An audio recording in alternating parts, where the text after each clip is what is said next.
இட்டு ఒకసారి హల్లెలూయా చెప్తే ఉన్నాను. హల్లెలూయా.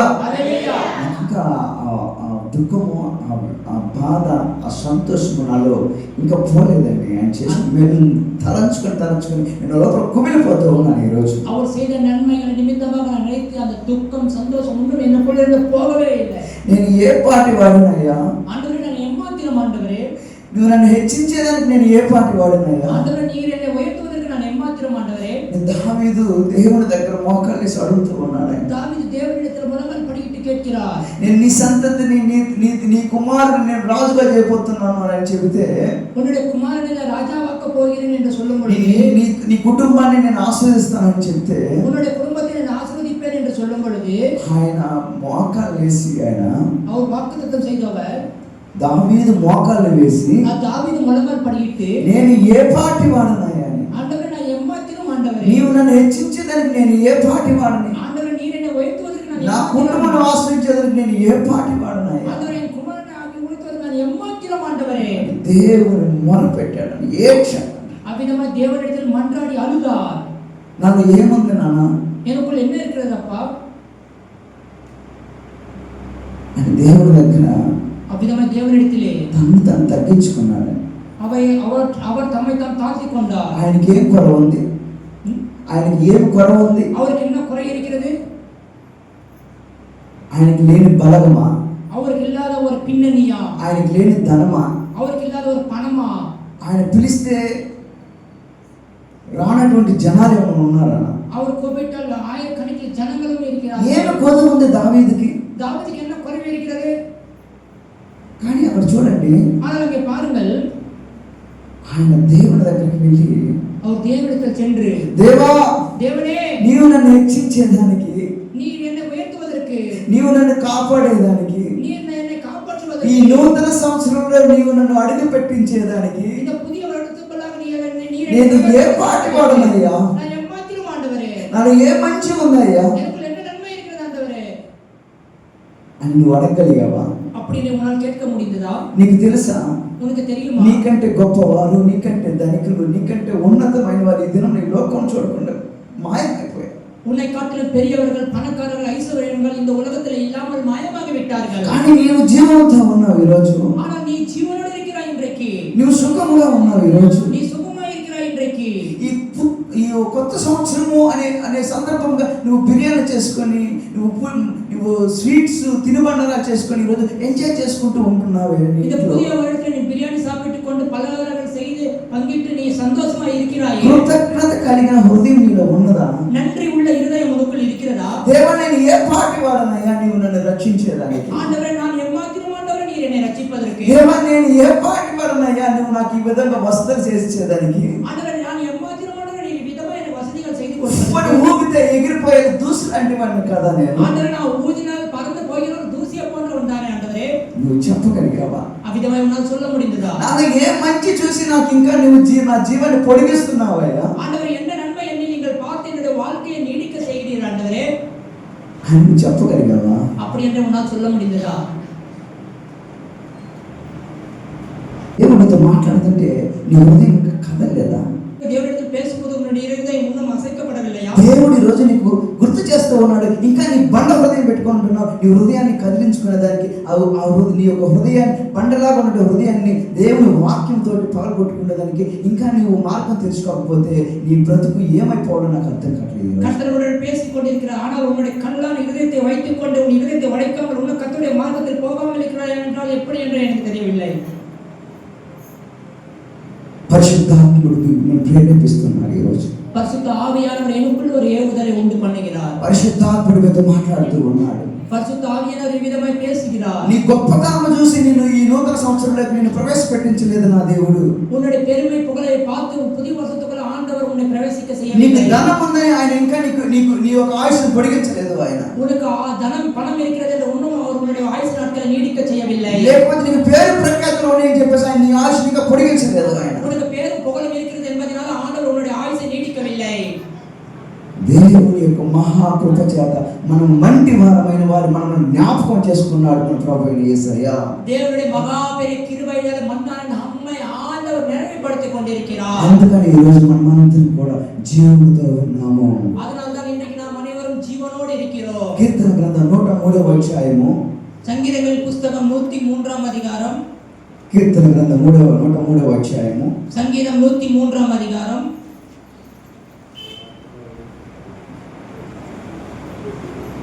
14వ వచనము, 14வது வசனம். 103వ అధ్యాయం 14వ వచనం గట్టిగా చదవండి. 103:14. మనము నిర్మింపబడిన నీతి ఆయనకు తెలుసు, తెలిసే ఉన్నది. నా మన్నెன்று నిனைவு கூறுகிறார். హల్లెలూయా. హల్లెలూయా. మనము నిర్మించిన రీతి ఆయనకు తెలిసే ఉన్నది. நம்முடைய உருவம் இன்னதென்று அவர் அறிகிறார். మనము నిర్మించిన రీతి நம்முடைய உருவம் என்னவென்று ఆయనకు తెలిసే ఉన్నది. அவர் அறிந்திருக்கிறார். ఈ రోజు దేవుడు నిన్ను నిర్మించినటువంటి రీతి, నిన్ను ఏ విధంగా సృష్టించాడో ఆయన జ్ఞాపకం చేసుకొని ఉన్నాడు. ఈ రోజు கர்த்தர் உன்னை எவ்விதமாய் உருவாக்கி இருக்கிறார் என்பதை அவர் இன்றைக்கு நினைவு கூர்ந்திருக்கிறார். మనము మంటి వారమని ఆయన జ్ఞాపకం చేసుకొని ఉన్నాడు. நாம் மண்ணானவர் என்று கர்த்தர் நினைவு கூறுகிறார். ప్రియమైన దేవుని బిడ్డలారా, பிரியமான தேவ பிள்ளைகளே, ఈ మాటలు నీతోనే మాట్లాడుతున్నాడు ప్రభు.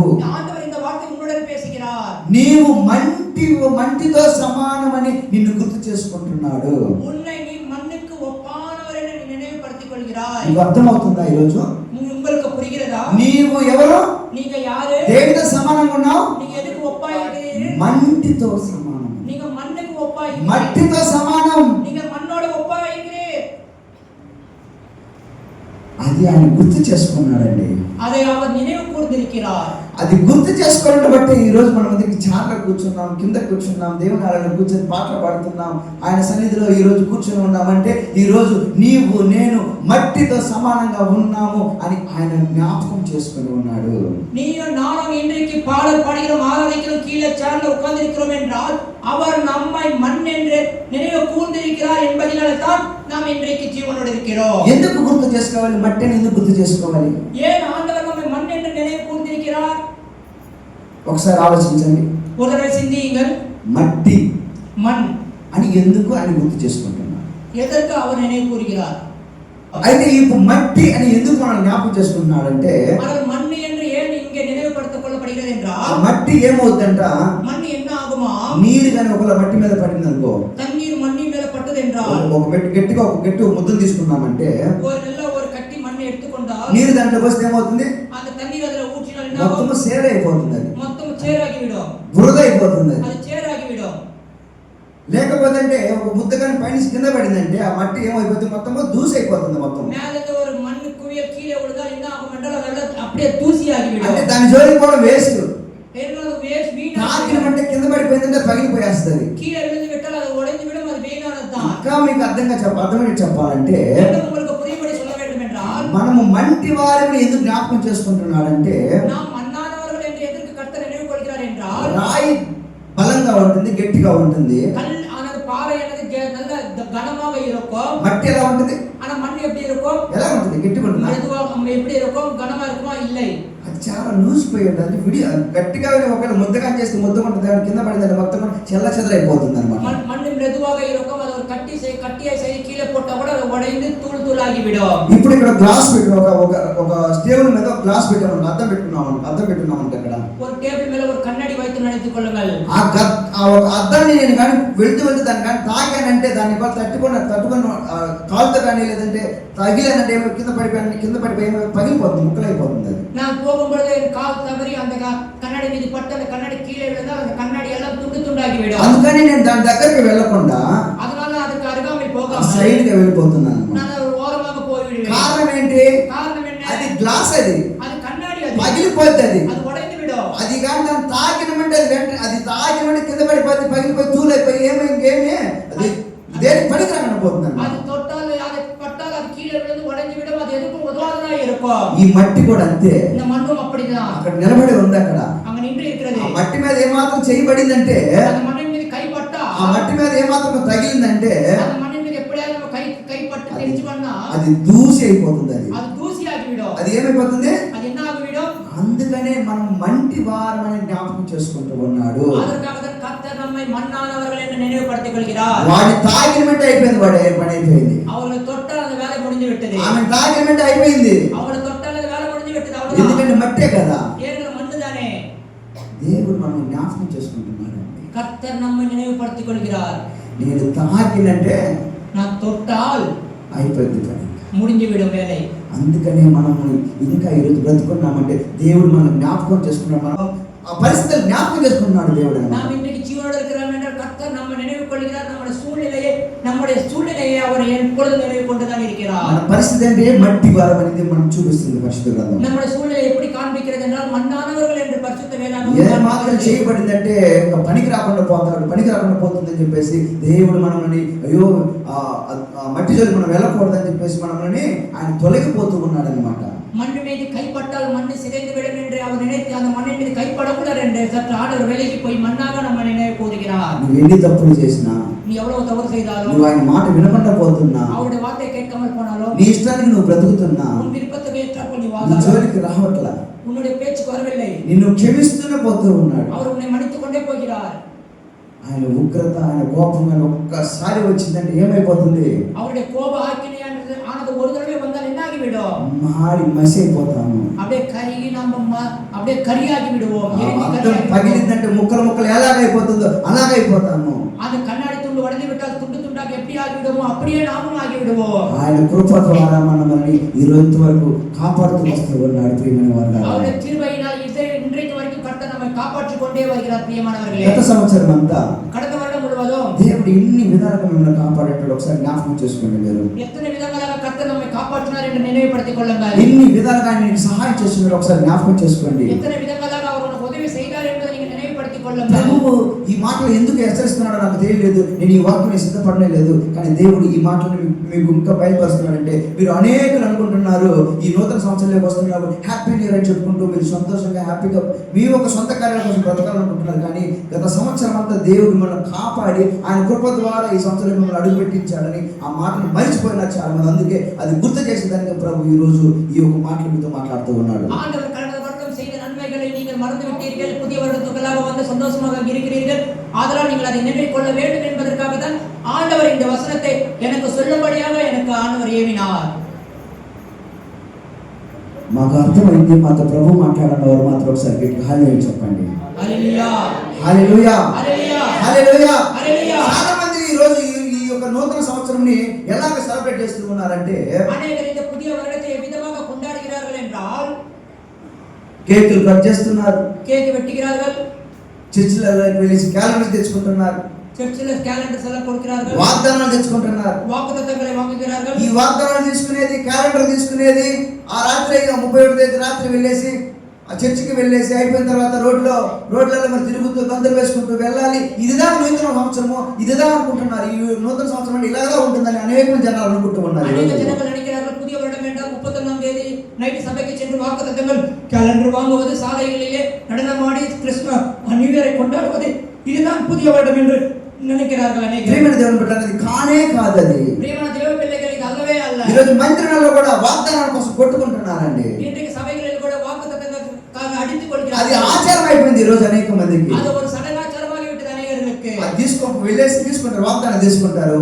వాగ్దానం వాங்கிకొள்வார்கள். ఒక రోజు తీసుకొని బైబిల్ పెట్టుకుంటారు, ஒரு நாள் வாங்கிకొண்டு బైబిల్ வைத்துకొள்வார்கள். మళ్ళీ సెకండ్ రోజు, 2వ తేదీ 3వ తేదీ అయిపోయి ఆ వాగ్దానం ఎక్కడ ఉంటుందో ఎవరికి తెలియదు. 2వ తేదీ 3వ తేదీ அந்த వాగ్దానం எங்கே இருக்கிறது కూడా తెలియదు. అని వాళ్ళు ఇష్టపడి వచ్చి దాన్ని తీసుకొని పోయి దాన్ని చదువుకొని కనీసం గుర్తు కూడా ఉంచుకోవట్లేదు వాగ్దానాలని. అది వాంగి విరుపపట్టి ఎత్తుకొండు పోయి కనీసం కుడిది అది జ్ఞాపకం కూడా పట్టుకోలేదు. ఇలాగే సంవత్సరం చేసుకుంటూనే వస్తున్నావు నువ్వు. ఈ విధమైన వరడం செய்து கொண்டே வருகிறாய். సంవత్సరం వాగ్దానం తీసుకుంటున్నావు. వరడం వాగ్దానం పెట్టుకొండే இருக்கிறாய். ఆ వాగ్దానం నీ జీవితంలో నెరవేరిందా? அந்த వాగ్దానం నీ வாழ்க்கையில் నెరవేరిందా? అసలు ఆ వాగ్దానం నీకు గుర్తుందా? அந்த వాగ్దానం నెరవేరిக்கிறదా? ఇది నువ్వు అలవాటుగా చేసేది ఒక నూతన సంవత్సరంగా ఈ రోజు ఈ సంవత్సరం చేయకూడదు. మీరంతా ఇది ஒரு வழக்கமாக செய்கிற நீங்கள் இந்த புதிய வருடத்தில் நீங்கள் இதை செய்யக்கூடாது. ఏంటండి? என்னங்க? క్యాలెండర్ల కోసం వాగ్దానాల కోసం క్యాలెండర్లకాக వాగ్దానాలకాக వారు పడుతున్న పోరాటాలు ఏంటో నాకు అర్థం అవట్లేదు. அவர்கள் படுகிற அந்த போராட்டங்கள் எனக்கு నూతన సంవత్సరం అంటే వాగ్దానం తీసుకునేదేనా? புதிய வருடம் என்றால் வாக்குத்தத்தம் பெற்று నూతన సంవత్సరం అంటే కేక్ కట్ చేసేదేనా? புதிய வருடம் என்றால் కేక్ పెట్టు నూతన సంవత్సరం అంటే ఒకరొకరు చేతులు ఇచ్చుకొని హ్యాపీ న్యూ ఇయర్ హ్యాపీ అని చెప్పేదేనా? புதிய வருடம் என்றால் ஒருவருக்கொரு கை குலுக்கி happy new year happy new year. What is the happy new year? Happy new year என்றால் என்ன? మనము ఆలోచించాల్సిన వారంగా ఉంటున్నాం ఈరోజు. நாம் சிந்திக்கக்கூடியவர்களாய் இருக்கிறோம் இன்றைக்கு. గత సంవత్సరం అంతా కాపాడి கடந்த வருடம் முழுவதும் ఈ காப்பாற்றி కొత్త సంవత్సరం నిన్ను ప్రభు నడిపిస్తుండగా இந்த புதிய வருடத்திலே கர்த்தர் உன்னை నీవు பிரவேசிக்க చేయాల్సిన కొన్ని పనులని అవి చేస్తేనే నువ్వు కొత్త నూతన సంవత్సరాన్ని నీవు పాటించినట్టు విధంగా ఉంటుంది. நீ செய்ய வேண்டிய வேலையை செய்தால்தானே நீ புதிய வருடத்தை பின்பற்றுகிறவனாய் இருப்பாய். అది మొదటిగా ఏంటంటే, முதலாவது என்னவென்றால் మొదటిగా నువ్వు నూతన సంవత్సరాన్ని నువ్వు సెలబ్రేట్ చేయాలంటే మొదటిగా చేయాల్సిన పని ఏంటంటే, புதிய வருடத்தை நீ கொண்டாட வேண்டும் என்றால் முதலாவது நீ செய்ய வேண்டிய வேலை என்னவென்றால் గత సంవత్సరం నుంచి దేవుడు చేసిన మేలు ఏమేమి మొత్తం ఒకటిగా లెక్కించుకుంటూ ధ్యానించుకుంటూ దేవుని మహిమపరచాలి. మొదటిగా கடந்த வருடம் கர்த்தர் செய்த நன்மைகளை ஒன்றொன்றாக நினைவு கூர்ந்து அதை தியானித்துக் கொண்டே இருக்க வேண்டும். గత సంవత్సరం నుంచి ఆయన ఇచ్చిన వాగ్దానాలు, ప్రతిరోజు వాగ్దానాలు ఇస్తుండ్రు, ప్రతి నెల వాగ్దానాలు ఇస్తుండ్రు, ఆ వాగ్దానాలు నెరవేరుతున్నాయా లేదా అని ఒకసారి నువ్వు చెక్ చేసుకోవాలి, వాటిని ఆలోచించుకుంటూ ఉండాలి. கடந்த வருடம் கர்த்தர் கொடுத்த அந்த வாக்குத்தத்தம் நம்ம வாழ்க்கையில் நிறைவேறுகிறதா என்று அதை சரி செய்து கொண்டு அதை சிந்தித்துக் கொண்டே இருக்க வேண்டும். మూడవది దేవునితోటి నువ్వు కరెక్ట్ గా బ్రతుకుతున్నావా లేదా? கர்த்தருக்கு நீ சரியாக வாழ்கிறாயா இல்லையா? దేవునితో నీ స్నేహం కరెక్ట్ గా ఉందా లేదా? கர்த்தருக்குள் உன்னுடைய ஐக்கியம் சரியாக இருக்கிறதா இல்லையா? అది నువ్వు ఆలోచించాలి. నీ హృదయాన్ని నిన్ను శోధించుకోవాలి. ఆ రోజు அப்படியே நீ சிந்திக்க வேண்டும். உன்னுடைய இதயத்தை நீ அவ்விதமாய் பரிசோதிக்க வேண்டும். ఎందుకంటే మనం నూతన సంవత్సరానికి వెళ్తున్నాము. ஏன்னா நாம் புதிய வருடத்துக்குள்ளாய் போகிறோம். నూతన సంవత్సరానికి వెళ్తున్నప్పుడు మనం అదే పాత స్వభావంతో నూతన సంవత్సరానికి వెళ్ళకూడదు. நம்ம புதிய வருடத்துக்குள்ளாக போகக்கூடாது. அதே பழைய சுபாவத்தோட புதிய வருடத்துக்குள்ளாக போகக்கூடாது. నీవు నూతన స్వభావంలోకి వెళ్ళాలంటే, புதிய வருடத்துக்குள்ளாக போக வேண்டும் என்றால் నువ్వు క్యాలెండర్ తీసుకోవడం కాదు, వాగ్దానం తీసుకోవడం కాదు, நீ கேலண்டர் வாக்குத்தத்தம் பெற்றுக்கொள்வதல்ல. వాటిని తీసుకొని ఇంటికి వెళ్ళేసి ఎక్కడెక్కడ పడేసి కొత్త సంవత్సరం నువ్వు సెలబ్రేట్ చేయడం కాదు. அதை எடுத்துக்கொண்டு போய் வீட்டில் எங்கே வேணாலும் வைத்து அதை வைத்து புதிய வருடம் கொண்டாடுவதல்ல. నీ హృదయాన్ని పరిశోధించుకోవాలి. మొట్టమొదటిగా முதலாவது உன்னுடைய இருதயத்தை ஆராய்ந்து பார்க்க வேண்டும். దేవుడు చేసిన మేలులను మొట్టమొదటిగా ఆలోచించాలి. தேவன் செய்த நன்மைகளை முதலாவது நீ சிந்திக்க దేవుని வேண்டும். స్తుతించాలి.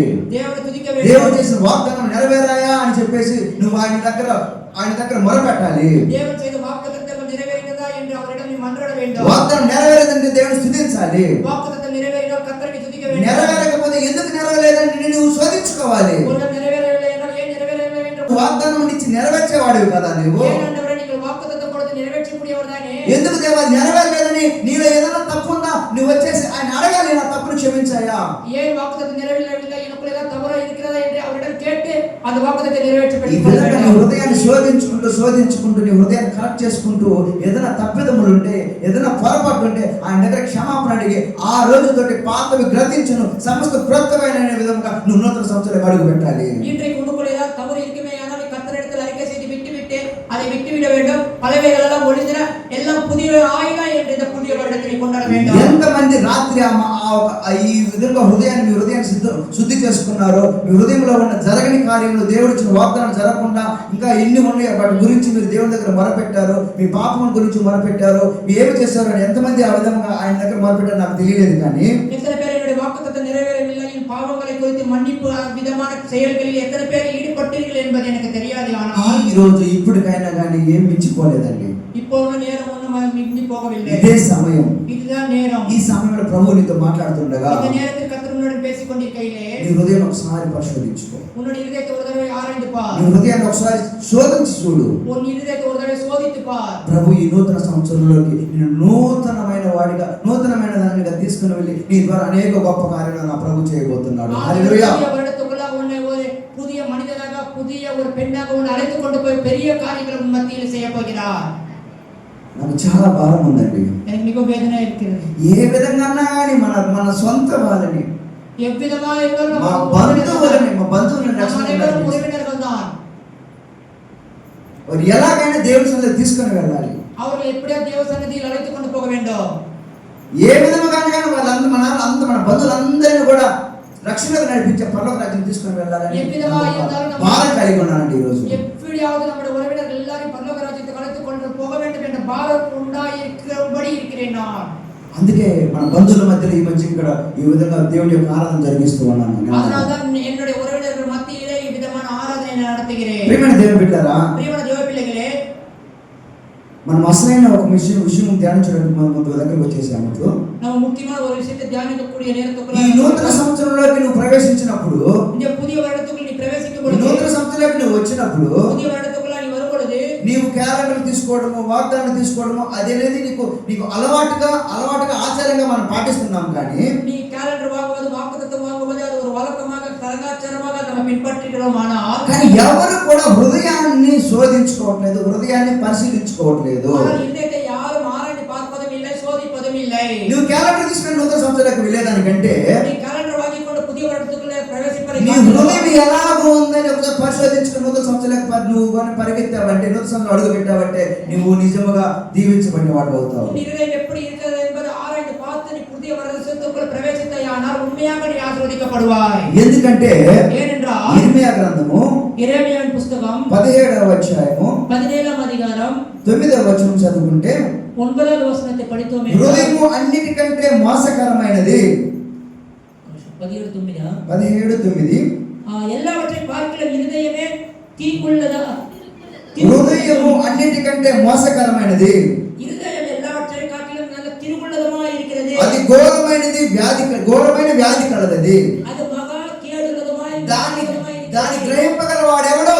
అది அறியத்தக்கவன் யார்? ఈరోజు నూతన సంవత్సరాలకు ప్రవేశపెట్టినటువంటి మీరందరూ కూడా இன்றைக்கு புதிய வருடத்துக்குள் பிரவேசித்து హృదయము మోసకరమైనది, இருதயமானது மிகவும் மோசமானது, అది ఘోరమైనది அது మిகவும் కొడులమానది అని ఎవరు ఇక్కడ గ్రహింపగలిగిన వారుగా ఉన్నారు? ఇక్కడ அதை அறியத்தக்கவர்கள் யார் இங்கே இருக்கிறார்கள்? నీవు నూతన సంవత్సరాలకు పెట్టడం నీకు పెద్ద గొప్పగా ఉంటుందమ్మా. ఈ రోజు இந்த புதிய வருடத்துக்குள்ள போவது నువ్వు నూతన సంవత్సరం ప్రవేశించినది గొప్పతనం అనుకుంటున్నావేమో. இந்த புதிய வருடத்துக்குள்ள நீங்க பிரவேசிப்பது ஒரு பெருமையா நீ நினைக்கிறாய் என்னவோ? కాదు. இல்ல ఆచారముగా నీవు నూతన సంవత్సరం ప్రవేశించావు. నువ్వు ஒரு ఆచారமாக புதிய வருடத்துக்குள்ள பிரவேசித்தாய். కానీ నువ్వు చేయవలసిన అసలైన కార్యం వదిలిపెట్టేసి బొట్టి చేసుకుంటూ వస్తున్నావు. நீ செய்ய வேண்டிய முக்கியமான காரியங்களை நீ விட்டுவிட்டு வீணான காரியங்களை, வெறுமையான காரியங்களை செய்கிறாய். అసలైన కార్యం ఏంటంటే முக்கியமான காரியம் నా என்னவென்றால் హృదయము ఎలా ఉంది. என்னுடைய இருதயம் எப்படி ఈ இருக்கிறது? పాత సంవత్సరంలో ఈ నూతన సంవత్సరం అడుగు పెడుతూ ఉండగా ఈ పాత సంవత్సరంలో నా హృదయం ఎలాగ ఉంది. இந்த புதிய வருடத்தில் பிரவேசிக்கும் பொழுது பழைய வருடத்தில் నా హృదయంలో ఏ దోషం ఉంది, என்னுடைய இதயத்தில் என்ன నా குற்றம், హృదయంలో ఏ పాపం ఉంది, என்னுடைய இதயத்தில் என்ன பாவம் இருக்கிறது, నా హృదయంలో ఎటువంటి కల్మషం ఉంది என்னுடைய இதயத்தில் எப்படிப்பட்ட ஒரு மாசு இருக்கிறது అని నువ్వు పరిశోధించగలిగి அப்படி நீ பரிசோதிப்பதற்கு, నూతన సంవత్సరంలోకి నువ్వు ప్రవేశించావంటే அப்படி நீ பரிசோதித்து புதிய வருடத்துக்குள்ள நீ నీవు பிரவேசித்தாயானால் ధన్యురాలివి. நீ பாக்கியவான், பாக்கியவதி. ఎందుకంటే ஏனென்றால் హృదయము బహు మోసకరమైనది, இருதயமானது மிகவும் திருவுள்ளது, மோசமானது, అది ఘోరమైన వ్యాధి కలదంట. அது கொடூரமான வியாதி. దాన్ని గ్రహింపగలవాడు ఎవడు?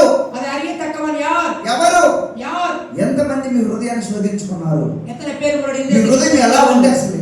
உங்களுடைய இதயம் எப்படி இருக்கிறது? నువ్వు మంచి హృదయంతో నీవు నూతన సంవత్సరం ప్రవేశించావా, లేకపోతే అదే పాత హృదయంతో నీవు నూతన సంవత్సరం ప్రవేశించావా? நீ எந்த இதயத்தோட புதிய வருடத்துக்குள் பிரவேசித்தையா, இல்லை என்றால் பழைய இதயத்தோட புதிய வருடத்துக்குள்